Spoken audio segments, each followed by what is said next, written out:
Hello there. In this video, we're going to continue taking a look at the latest version of the MSLS.js script in a compiled help documentation form. So what we've done is we've created a parser, JavaScript parser product that where we put in the Microsoft's latest script, and from there we generate a highly indexed document in a compiled help format. And this document is nice in the sense that it breaks down each and every variable and function and closure within the actual script itself, so that it makes it easier to kind of navigate through and understand how things are built. And typically what you'd use this document for is to kind of cross-reference it to the script itself. So if you're interested in a particular area within the script, let's say in control creation or shell creation, or how does the view.js get integrated into this story. This is a great product to be able to kind of use this in conjunction with those other tools to be able to figure this all out. The first thing that I want to point out is that there are really two high-level areas here. There's an area associated to variables, and there's an area associated to function scopes, or otherwise known as closures. So the one thing that's somewhat misleading is when it says global variables, you might think that these global variables are sitting in the global namespace, but and accessible from any script anywhere, and that's actually not true. What global variables refers to here are global across the entire application. So all of these variables that we see here, all the way down, are actually variables. Either they are functions or they are reference variables, but basically these variables are accessible for the inner closures associated to the application. So that's the first thing I wanted to point out, is that it is somewhat misleading, that term, and we'll probably change that to just say MSLS variables. And so having said that, though, there is one particular variable or object that is exposed to the outside world, and it's kind of your entry point into the script itself. Without that exposure, you wouldn't actually be able to get access to some of the internal workings of the script itself.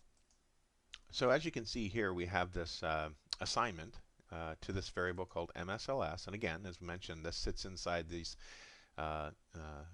script accessible list of variables. And you can see it's a simple object create. I'm going to click on this link, and there's going to be an error.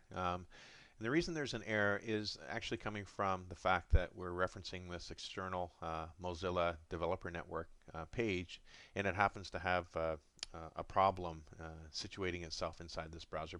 So occasionally you'll see that anytime we reference these pages, you'll actually see that error. So hopefully we'll come up with a different reference point where that particular problem isn't there. But what this does illustrate is that in a lot of cases where we can link to some external documentation to help the developer understand this documentation a bit better, or understand the script a little bit better, we do so. And so in this case here, we're looking at the object.create, and what does object.create do? And it shows you down here, it gives you a great example of what that method does, the create method on the object. So if we go back, you can see that for all intents and purposes, what this is doing is it's creating an object, MSLS. But that object isn't sitting in the global namespace. It's just created at this point. It's out there, and it's accessible inside the closure, this closure here, which is the actual outer closure for the script itself. So if we look at our actual script, what we're looking at here is this is that closure that I'm referring to right here. So everything outside of this is in the global namespace. Everything inside is not accessible by external scripts. So you would look at this and say, and there's that same assignment, MSLS equals object create. And you say, well, how does this actually get to be in the global namespace? And that is actually done if we go to the bottom and just page up on the script. It's actually done right here. The very last thing that the script does is it checks to see if there's already a variable sitting or an object sitting on the MSLS. If it's not there, in this case that's what it's testing here, then it creates it. And the way it creates it is through this get prototype of MSLS. And therefore, this now becomes something that you can get access to and actually do stuff with externally. So that's cool. So if we go back to our documentation, you can see that that is created internally but then exposed externally. And you can see that this particular variable, an object, is actually used extensively throughout the script itself. It's used everywhere. It's the core object for the application. But then you'd ask the question, so well, if I get this, can I actually get access to other internals of the script itself? And the answer is yes, but only where Microsoft has deemed as able to do so. So for example, here we have this MSLS expose function. And wherever Microsoft's added this, this has actually been added not for the purpose of us getting access to it necessarily, although that is the side benefit of that. But it's actually added because closures within the script itself need to have access to these particular functions and or variables. And of course, if you know anything about closures, the closure hierarchy, basically two sibling closures will not be able to get access to either of the variables or functions associated to both of those closures. So that's basically what we're seeing here, is this MSLS underscore expose function that creates these properties, if you will, or members of the MSLS variable, so that we can actually get access to it.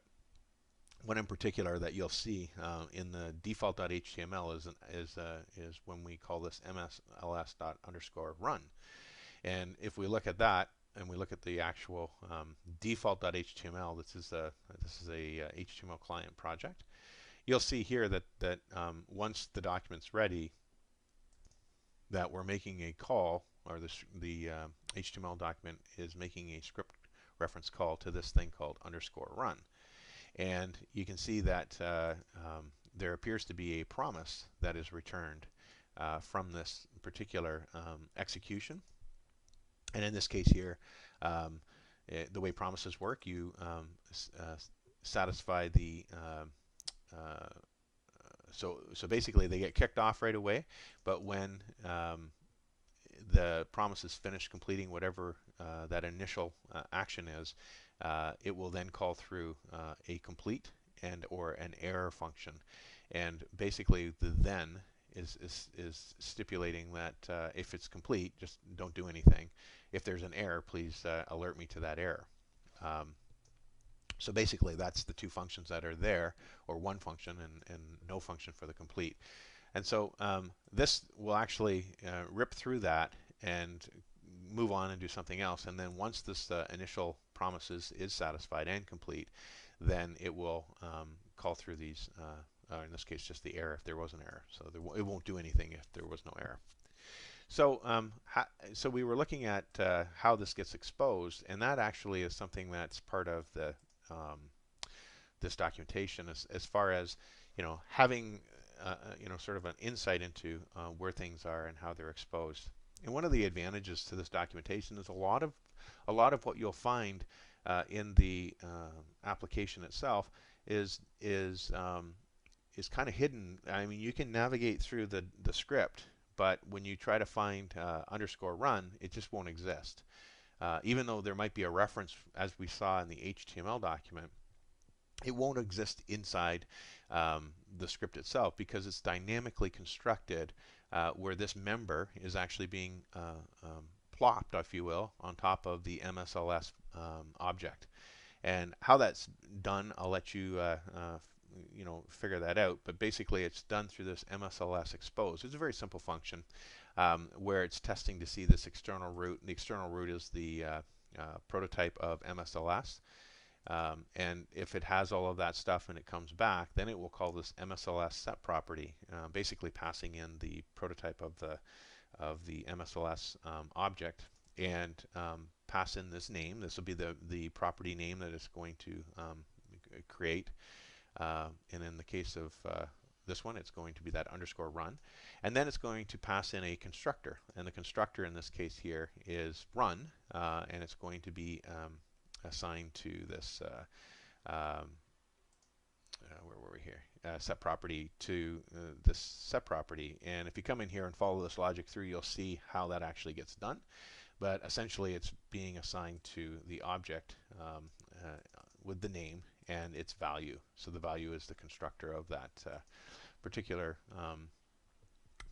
property or function, if you will. So if we go back to our, let's go back up to our expose run. The way you kind of navigate through this is you can just simply click on this function that's being set or assigned as a property of that variable, and or in this case object, and you'll be able to kind of run through and see what's happening and how Microsoft is actually calling the startup, executing at startup, what it's doing.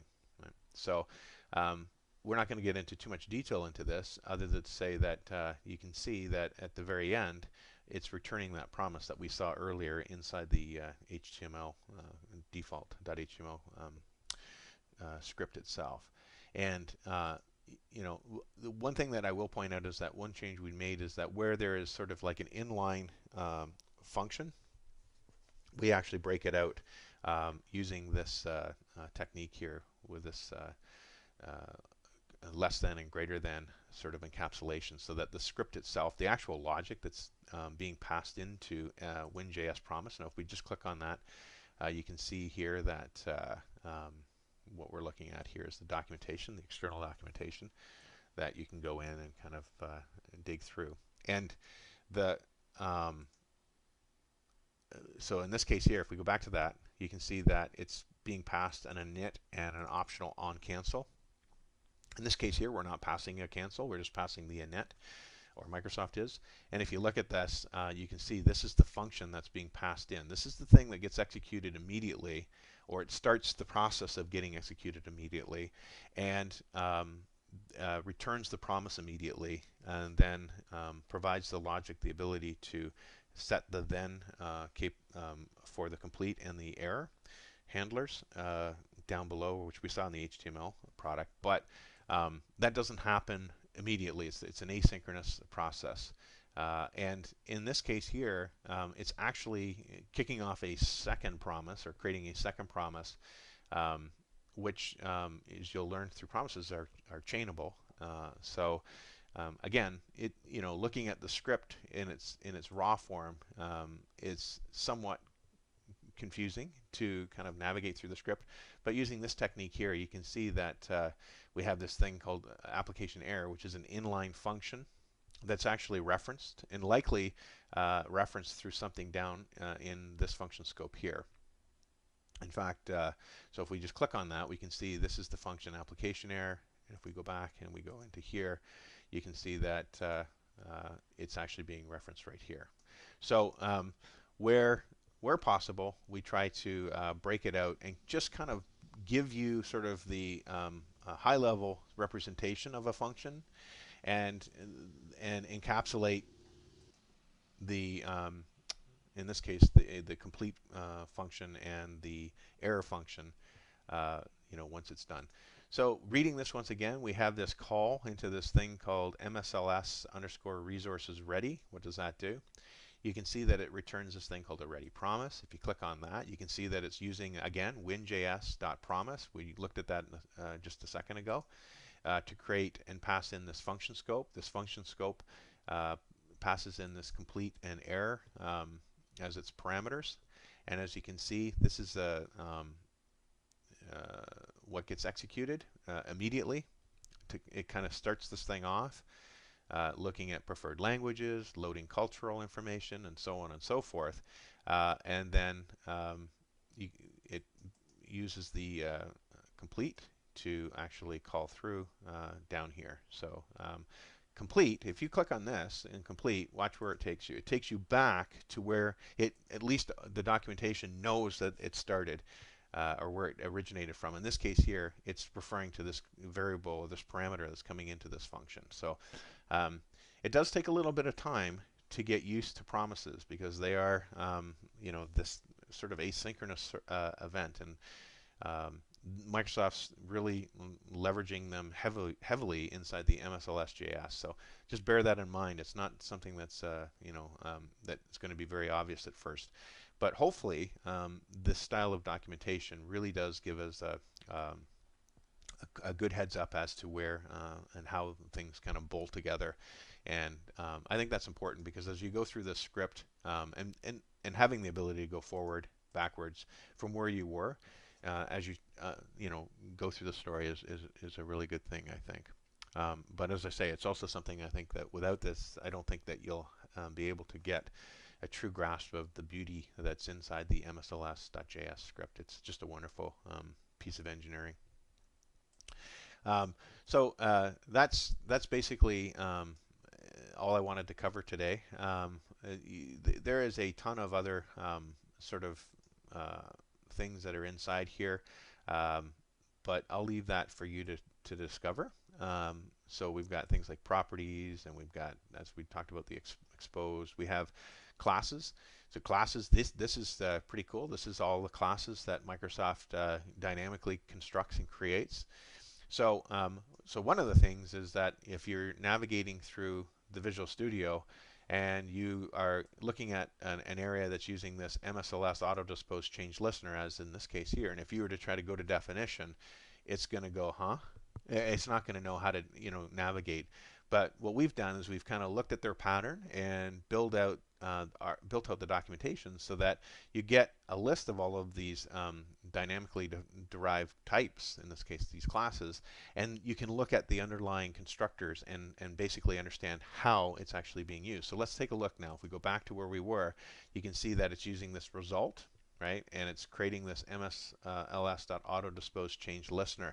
What's really happening here, if we click on it, it's actually creating this class, which is its constructor is actually this AutoDisposeChangeListener.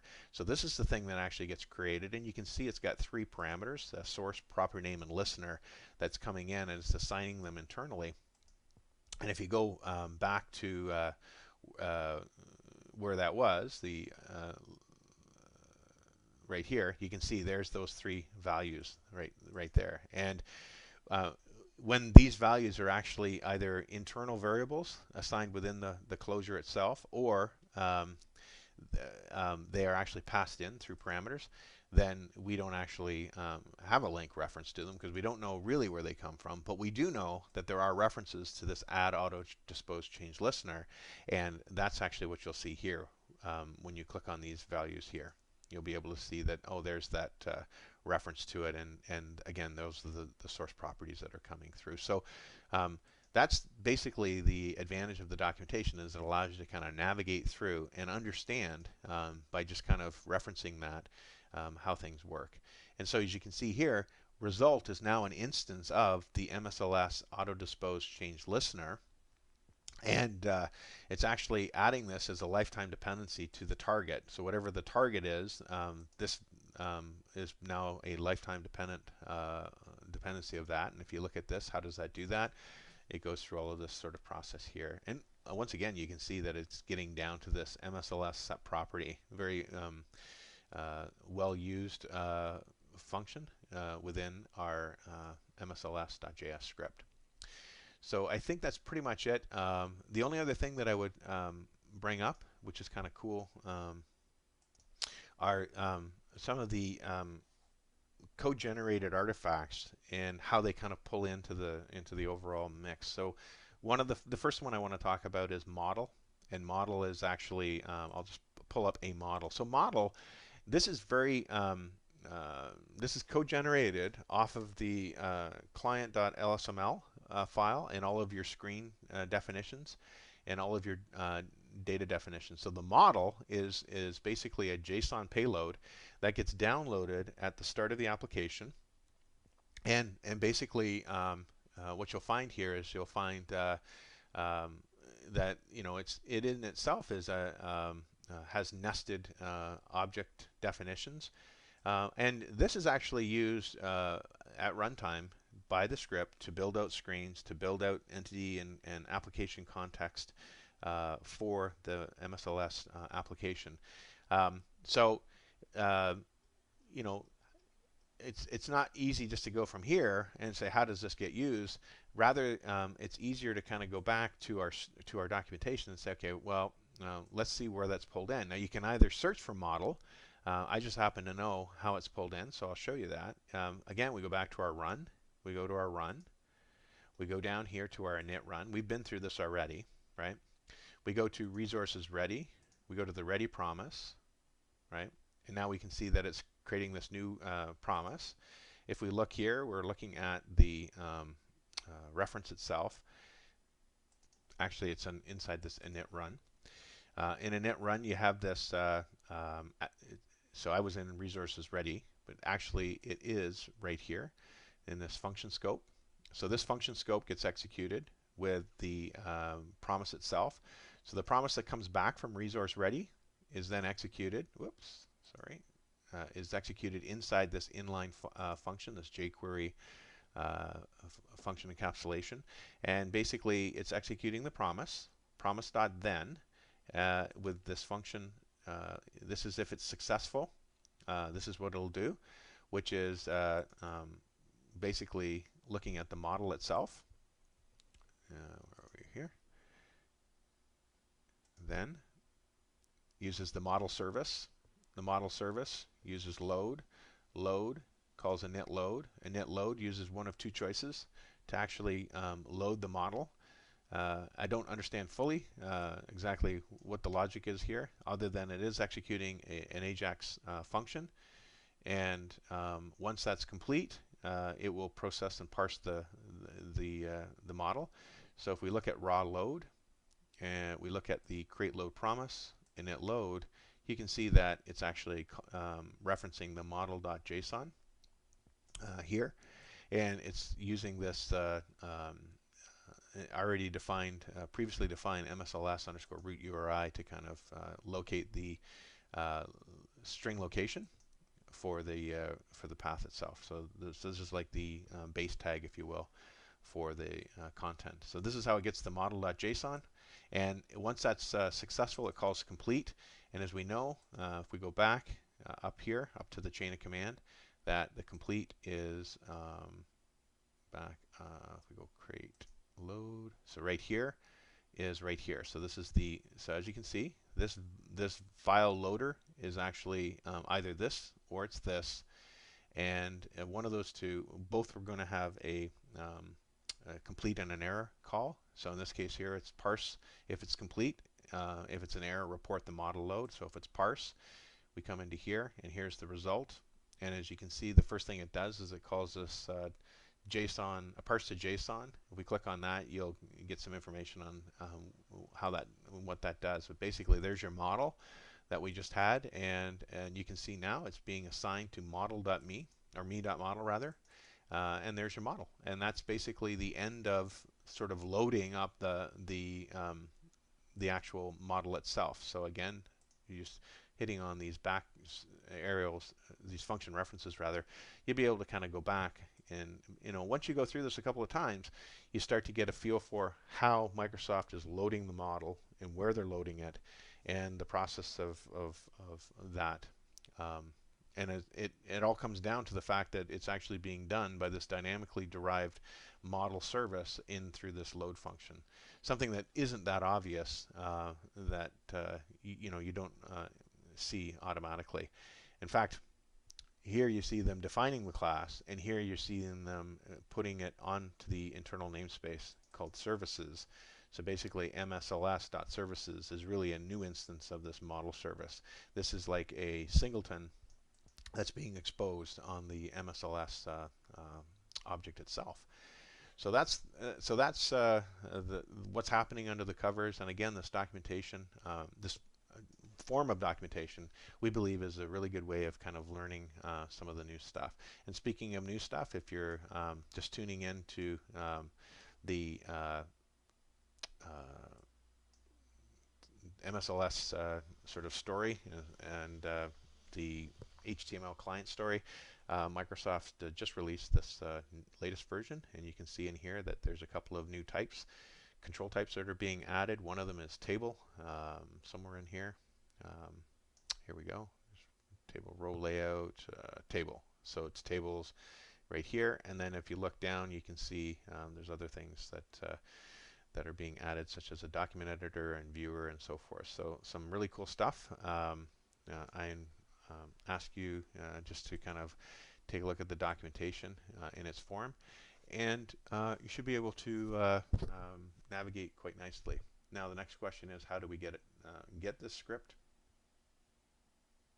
If you just go to SoftLandingCanada.com and go into purchase and scroll down, you'll see aside from some of our other products that we actually have this compiled help for MSLS.js, and you simply click on this link. It's $10 to purchase, and from there you'll be able to get a hold of purchase the actual CHM file itself. Well, I thank you very much for your time. I appreciate it. I hope this has been informative, and if you have any questions, just feel free to go to the same website and go to the contact page and type in your questions right here, and we'll certainly answer them as soon as we can. Cheers and have a good day.